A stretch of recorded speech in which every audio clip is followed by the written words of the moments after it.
अगर आप भी राठी के व्हाट्सएप ग्रुप में डाले जा रहे वीडियोस को देख के डेली एक ही बात सुन रहे हैं कि मोदी तो खराब है और हमें उसे हटाना है, तो रोबोट की तरह राठी की फीड की गई बातों में आके आप ब्रेन वॉश हो रहे हैं और आप वोट डालने वाले दिन सिर्फ वही करेंगे जो राठी आपको करने को कहेगा। अब ये तो और भी ज्यादा खतरनाक है, क्योंकि आपने अपना दिमाग तो लगाया ही नहीं और ब्रेन वॉश होके आपने अपना वोट दे दिया। वो अपनी सोच आप पे थोप रहा है। आपको लगेगा कि बटन तो आपने ही दबाई है, पर आपका ब्रेन तो राठी ने पहले से ही सेट कर दिया है कि बीजेपी के खिलाफ वोट डालना है। अब आप ही बताइए कि आपने अपने लोकतांत्रिक अधिकार का उपयोग कहां किया? वो हक तो राठी ने आपसे छीन लिया ब्रेन वॉश करके। अब जरा सोचिए, राठी चाहता है कि मोदी ना आए, उसके लिए उसने सारी ब्रेन वॉशिंग की, और अगर आप वैसा ही करके आए जैसा वो बोल रहा है, तो आप उसे भारत के चुनावों को कंट्रोल करने का पूरा पावर दे रहे हैं। अब जरा सोचिए कि एक जर्मनी में बैठा बंदा भारत के चुनावों की रूपरेखा लिख रहा है। इससे तो वो जब चाहे तब पॉलिटिकल पार्टियों को जर्मनी में बैठा ब्लैकमेल कर सकता है।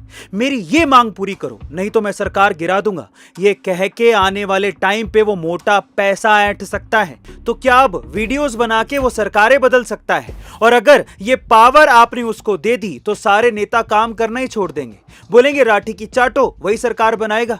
क्या इस तरह से देश चलेगा?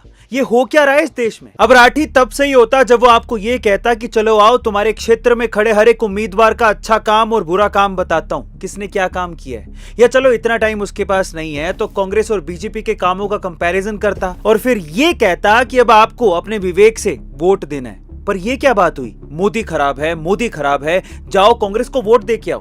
कांग्रेस कौन सी दूध की धुली है?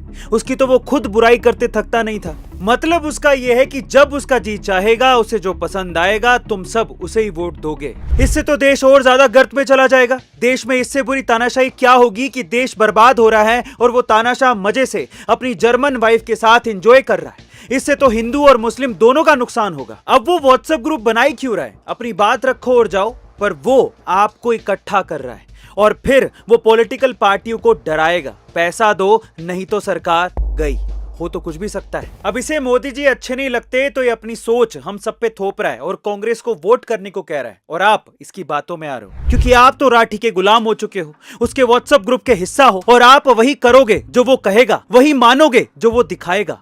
फिर लोकतंत्र कहां बचा? ये सवाल हिंदू और मुस्लिम दोनों भाइयों से है कि अगर आप राठी के कहने पर वोट देने जा रहे हैं तो क्या आपने अपनी सोच राठी के यहां गिरवी नहीं रख दी है? आप भी उसके गुलाम होके वोट डाल के लोकतंत्र का गला नहीं घोट रहे हैं। पर एक बात मैं यहां पर दावे के साथ कह सकता हूं, जिसको हिंदू हीरो समझ रहे हैं वो एक नंबर का फट्टू है, जो जर्मनी में रह के, जर्मनी में शादी करके वहां की डेमोक्रेसी बचा नहीं पा रहा। वहां इस्लामिक स्टेट बनने की मांग चल रही है, वो वहां आवाज तो उठा नहीं पा रहा और वो हिंदुस्तान में डेमोक्रेसी बचाने के लिए निकला है। वाह! सुनो ध्यान से राठी और कांग्रेस के सपोर्टरों, चाहे तुम कितना भी गाली निकाल लो या फिर कितना भी व्हाट्सएप पे ग्रुप बना के एजेंडा चला लो, आएगा वही जिसने 500 सालों बाद राम मंदिर का सपना साकार किया है। आएगा तो भगवान श्री राम का परम सेवक, हनुमान तुल्य नरेंद्र दामोदर दास मोदी ही।